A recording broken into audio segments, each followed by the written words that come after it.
ವಿಧಾನ ಇದ್ರೆ ಇದಾಗುತ್ತೆ ಹೊರತು ನಾನು ಹೇಳಿಬಿಡ್ತೇನೆ ನೀವು ಕೇಳಿಬಿಡ್ತೇವೆ ಅಂತಂದ್ರೆ ಆಗೋದಿಲ್ಲ. ಇದು ನಡಿಬೇಕಾಗಿದೆ. ಇದು ಉಪನಿಷತ್ತಿನ ಸಾರ್ಥಕತೆಯಲ್ಲಿದೆ. ಈ ನಾವು 4 ವೇದಗಳು ಅಂತ 4 ಶಾಖೆಗಳು ಅಂತ ನೋಡಿದ್ವಲ್ಲ, ಈ 4 ಶಾಖೆಗಳಲ್ಲೂ ಕೂಡ ಪ್ರತಿಯೊಂದರಿಂದಲೂ ಕೂಡ ಕೆಲವು ಉಪನಿಷತ್ತುಗಳನ್ನು ಹಾಕಿದ್ದಾರೆ. ಅದನ್ನೇ ದಶೋಪನಿಷತ್ತು ಅಂತ ಕರಿತೀವಿ, 10 ಉಪನಿಷತ್ತುಗಳು ಅಂತ ಕರೀತೇವೆ.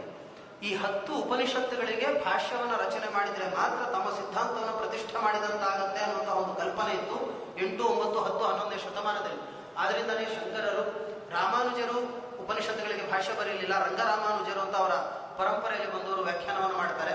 ಆಚಾರ್ಯ ಮಧ್ವರ ವೈಶಿಷ್ಟ್ಯ ಏನು ಅಂದ್ರೆ, ಉಪನಿಷತ್ತಿಗಲ್ಲ ಬಿಡಿ, ನೋಡಿ ಗಮನಿಸಿ, ಬೇರೆ ದಾರ್ಶನಿಕರು ಯಾರು ಕೂಡ ಸಂಹಿತೆ, ಬ್ರಾಹ್ಮಣ, ಆರಣ್ಯವನ್ನು ಸ್ಪರ್ಶಿಸಲೇ ಇಲ್ಲ, ಉಪನಿಷತ್ತನ್ನು ಮಾತ್ರ ಸ್ಪರ್ಶಿಸಿದ್ರು. ಆಚಾರ್ಯ ಮಧ್ವರ ಹಾಗಲ್ಲ, ಸಂಹಿತ, ಬ್ರಾಹ್ಮಣ, ಆರಣ್ಯಕ, ಉಪನಿಷತ್ತು 4 ಭಾಗಕ್ಕೂ ಕೂಡ ಸ್ಪರ್ಶಿಸಿದ ಚತುರ್ಮುಖ ಅಂದ್ರೆ ಆಚಾರ್ಯ ಮಧ್ವರ.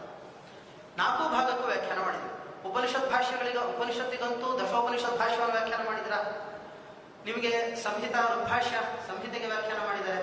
ಬ್ರಾಹ್ಮಣ ಮತ್ತು ಆರಣ್ಯಕ ಖಂಡಾರ್ಥ ನಿರ್ಣಯ ಇದೆ, ಅಲ್ಲಿ ಬ್ರಾಹ್ಮಣ ಭಾಗಕ್ಕೂ ಆರಣ್ಯಕ ಭಾಗಕ್ಕೂ ವ್ಯಾಖ್ಯಾನಿಸಿಬಿಡ್ತಾರೆ ಆಚಾರ್ಯ. ಹೀಗೆ 4 ಭಾಗಕ್ಕೂ ವ್ಯಾಖ್ಯಾನಿಸಿದಂತಹ ಏಕೈಕ ದಾರ್ಶನಿಕರು ಅಂದ್ರೆ ಅದು ಆಚಾರ್ಯ ಮಧ್ವರ. ಆಚಾರ್ಯ ಮಧ್ವರ ಭಾಷ್ಯ ಅಂತದ್ದು. ಆ ಉಪನಿಷತ್ತು, ಈ